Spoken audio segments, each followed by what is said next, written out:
Fala sem preguiça, tudo bem com você? O objetivo dessa aula de hoje é você conhecer um pouco sobre a história e alguns conceitos práticos da musculação. Então participe com seus comentários, as suas dúvidas e vamos juntos até o final dessa aula. Além da minha experiência como personal trainer, eu utilizei esta ótima referência para a gente saber um pouco mais sobre esses conceitos práticos da musculação, que você pode acessar por esse QR Code ou deixarei o arquivo para você baixar no módulo desse curso. Para iniciar essa nossa conversa, eu vou falar um pouco sobre a história da musculação. Diferente do que a gente viu da história do treinamento HIIT, a história da musculação ela é bem mais antiga. No entanto, eu vou resumi-la aqui para você em 3 principais pontos. O primeiro deles é o seguinte: a história da musculação remonta ao início da história da escrita, lá na China, onde há relatos pela fascinação do homem em relação às proezas físicas. Por exemplo, os soldados eram submetidos a treinamentos de levantamento de peso, ou a testes de levantamento de peso. Aquele soldado que erguesse a pedra mais pesada em primeiro lugar, conseguia colocar o seu nome nessa pedra. Interessantemente, ainda hoje nós vemos alguns desses campeonatos, onde algumas pessoas tentam carregar e levantar essas pedras. Agora, o segundo ponto, nós vamos avançar um pouco nessa história e chegar até a Grécia Antiga, onde o fato mais marcante é conhecido do Milon de Crotona. Esse jovem foi um dos melhores atletas gregos da época, conhecido por sua força muito superior em relação aos outros atletas.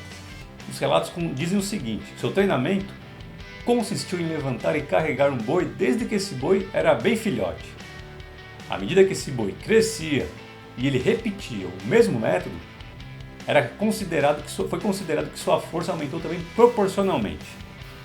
Ou seja, esse é um dos primeiros relatos sobre o método de progressão da sobrecarga, que é fundamental para aumentar a força e a massa muscular, o que é bem empregado até mesmo nos dias de hoje. Por fim, o terceiro ponto, nós vamos avançar agora bastante em relação ao tempo. E vamos chegar aproximadamente lá na década de 70, onde um tal de Arnold Schwarzenegger, por meio do seu filme documentário conhecido como Pump Iron, popularizou bastante a musculação ao redor do mundo e ajudou no surgimento de uma indústria bem lucrativa em torno desse tema. Mas e sobre musculação e ciência? O que a história mostra para nós? Como nós vimos, lá provavelmente aqui pela década de 70, o tempo foi passando, a musculação não foi muito bem observada pela ciência. Porém, aproximado aqui em torno do ano de 2000, houve um crescente interesse da ciência em relação à musculação, e o número de publicações científicas aumentou bastante a partir desse período. E o que se deve será esse aumento significativo do número de publicações da ciência em relação à musculação. Saímos então de um conceito de puramente estética, que era muito observado no período aí do Arnold Schwarzenegger, para a gente evoluir para esse conceito aqui. A musculação ela tem um ótimo benefício, porque à medida que nós envelhecemos, nós perdemos muita força e tecido muscular. Isso tem um impacto direto na sua saúde, na sua qualidade de vida, no seu dia a dia. Então, como a musculação é a modalidade mais específica para você aumentar força e tecido muscular, a ciência começou a se interessar bastante para avaliar os seus efeitos em relação à saúde, tanto nas pessoas saudáveis, como nas pessoas com diversas patologias ou pessoas com patologias. Ou seja, na população de forma geral. Mas o que é a musculação? Um conceito bem prático para você entender o que é a musculação é esse daqui. A musculação é caracterizada pelo uso da força muscular para vencer uma resistência. Ela pode ser dinâmica, igual a Michelle mostra nesse vídeo, fazendo uma rosca simultânea para o bíceps, ou seja, você tem um movimento constante para vencer essa resistência. E essa contração, esse tipo de contração, no treino dinâmico, é conhecido como contrações concêntricas e excêntricas. Nesse caso, a contração concêntrica é quando ela faz esse movimento de subida, ou seja, encurtamento do músculo. Você faz a contração concêntrica.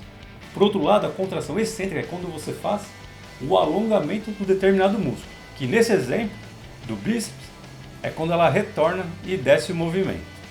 E como pode ser feita essa contração dinâmica? Você pode utilizar uma barra, por exemplo, igual a Michelle realiza, tanto exercícios para os membros inferiores, como o levantamento que ela faz, como você pode utilizar também a barra para fazer um supino, as remadas, ou seja, exercícios para os membros superiores. Você pode fazer também por meio de um halter, ou seja, ou de halteres, como a Michelle mostra. Temos o agachamento sumo, mas você pode também fazer halteres para exercícios para a parte superior, como supino, remadas também.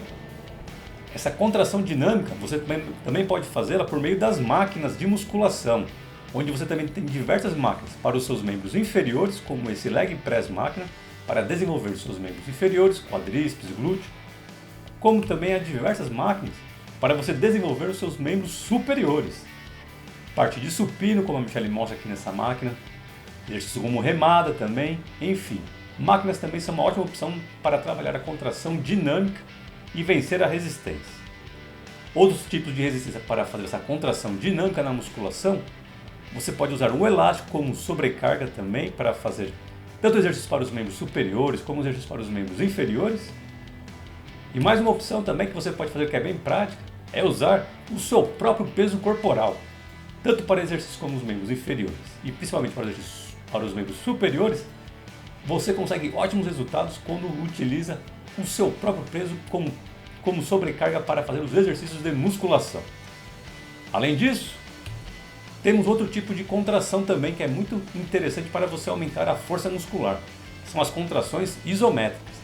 Diferente da contração dinâmica, onde você tem a contração excêntrica e concêntrica em todos os exercícios, na isométrica você permanece em uma posição estática para suportar a resistência. Um dos exercícios mais famosos é esse daqui. Você provavelmente tem um apelido ótimo para ele. A prancha abdominal, que você permanece nessa posição estática durante um determinado tempo para desenvolver a força muscular dos seus músculos abdominais e músculos da lombar. Outra opção também, o agachamento. Você pode, por exemplo, fazer por 30 segundos, 40 segundos, manter o agachamento na maior amplitude que seja possível para você com segurança, permanece naquela posição que você tem ótimos ganhos na parte muscular em relação a quadríceps e glúteo, que é ótimo para o seu dia a dia. Mas agora vamos ver um exemplo de um treino de musculação para você conhecer alguns conceitos práticos dessa metodologia de treino. Nesse exemplo, para uma pessoa iniciante, eu elaborei esse treino para os membros inferiores. 4 exercícios para a pessoa realizar. Ela vai fazer o agachamento, o leg press 45, mesa flexora e a panturrilha máquina. Para todos os exercícios, eu coloquei para a pessoa fazer 3 séries de 10 repetições com 1 minuto de descanso. Vamos usar o exemplo do agachamento, um ótimo exercício para trabalhar glúteo e quadríceps, e entender melhor como funciona esse tipo de treino. O primeiro ponto que você deve se atentar é o seguinte: você sabe o que é séries, repetições e tempo de descanso entre as séries? Então, o que será que representa 3 séries de 10 e 1 minuto de descanso? Primeiro passo, você entender o que é uma repetição. Uma repetição significa o seguinte: todo exercício de musculação ele tem o que a gente chama de posição inicial e posição final. Uma repetição significa o seguinte: no agachamento, essa posição em pé é a posição inicial. Então a Michelle agacha, ela chegou na máxima flexão que ela consegue, na máxima amplitude que ela desce, essa é a posição final do agachamento. E ela retorna para a posição inicial, ou seja, posição inicial, posição final e posição inicial representa uma repetição. E nesse caso ela fará então 10 repetições desse movimento. Ou seja, a Michelle vai fazer posição inicial, posição final e retornar para a posição inicial 10 vezes. Completou essas 10 repetições, ela fez uma série completa. Completou uma série, ela vai descansar 1 minuto e vai repetir mais uma série de 10 repetições. Completou mais uma vez, descansa 1 minuto e vai repetir a última série de 10 repetições. Completou todo esse exercício, após ela fazer então 3 séries de 10 no agachamento, ela vai repetir o mesmo processo para o leg press 45, para a mesa flexora e para a panturrilha máquina, e assim completar essa única sessão de treino que é feita em um dia. Portanto é isso, preguiça. Você conheceu um pouco da história e alguns conceitos práticos e gerais da musculação que ajudarão bastante nos conteúdos das próximas aulas. Quer saber mais sobre a musculação? Então você pode baixar aí esses 2 artigos que eu deixei disponíveis no módulo do curso. Além disso, você pode procurar ali na internet por esse pesquisador, Brad Schoenfeld. Ele é uma das maiores referências atuais em relação ao estudo da musculação. Dúvidas? Escreve aí nos comentários para a gente conversar mais sobre esse assunto.